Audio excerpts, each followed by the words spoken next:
Hi guys, welcome to the uncle's kitchen. तो आज आपण देखुथिबे आपण सामने जो इंग्रेडिएंट रखाई यही इंग्रेडिएंट मानक नहीं कि आमर आज डिश। तो आज डिश हूँ आमर पाम्पलेट कोकोनट तरकारी करी। कोकोनट रे आमे बनैबा आज पाम्पलेट करी।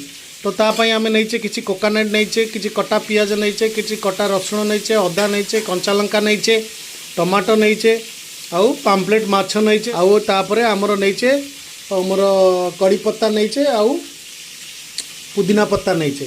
तो यही सब जिनस को लेकिन आमर आज आइटम बनइबो कोकोनट पाम्पलेट करी। तो चलो देखा केमती बना हे मसलाटा तैयार करवा। किसी टमाटर नेले, कंचा लंका नेले, नड़िया, रसुण, अदा, गोटा जीरा देखिए आम ग्राइंडिंग करवा। तो ये देखो बर्तमान तेलटा गरम हो आसी फुटनटा पकेबे कोकोनट पाम्पलेट बनवाई। एबे बर्तमान आम पियाजटा को भाजवा,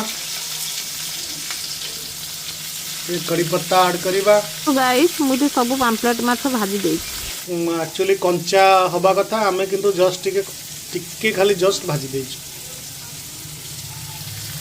तो गाइस देखो बर्तमान पियाजटा आमर हो आसला। आम बर्तमान टिके लंका गुंड ऐड करवा,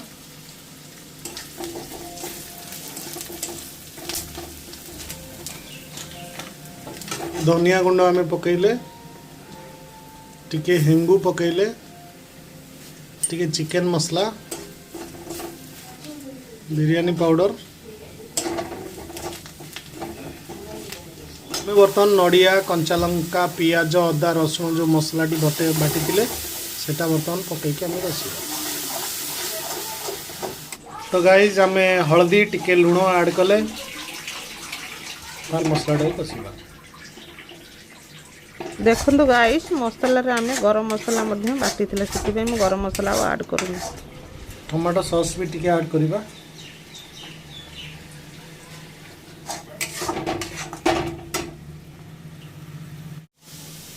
तो गाइस देखो बर्तमान आमर मसलाटा कषि हो आसला। पानी दबा आपणकर आवश्यकता अनुसार झोल करें।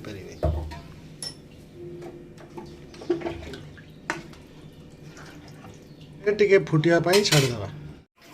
तो गाइज बर्तमान आमर झोलर कंडीशनटा कौन अच्छी देखा। बढ़िया से फुटी आसला, बास्ना आसला। आम बर्तमान एथर खटापन आने आमर टिके आंबुल पकईदेवा। एबे बर्तमान आमर जो भजा होता माछ गुड़ा को आधे पकईदेवा, टिके फुटिया छाड़देवा। देखो गाइस मोर ये पाम्पलेट तरकारी रेडी हो जाए। तरकारी आम टे छुंक दबा। छुंकपाई मुझे कड़े तेल पकईकि पियाजटा टे भाजुची। देखो गाइस मोर ए पियाज भल भाव भाजी हो आसला। आम फुटन फुटेबा। एबे आम टे कड़ी पत्ता पकेबा। देखो गाइस एबे आम टे लास्ट को चिली पाउडर टे पकईकि भाजी। देखो गाइस यही छुंकपाई मुझे तरकारी ना रखी छुंक दिया कोकोनट पाम्पलेट तरकारी।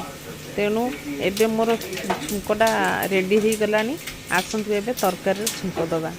तेणु आपण जो भली प्रोसेस मु बनाऊँ आपण यही प्रोसेस पाम्पलेट माछ तरकारी करी खातु आ मते कमेंट माध्यम जनातु। तेणु मो वीडियोटी भल लगिले आपण लाइक शेयर सब्सक्राइब करने को भूलें। आमती भल भल नुआ नुआ रेसिपी आपन सहित शेयर करी। जय जगन्नाथ।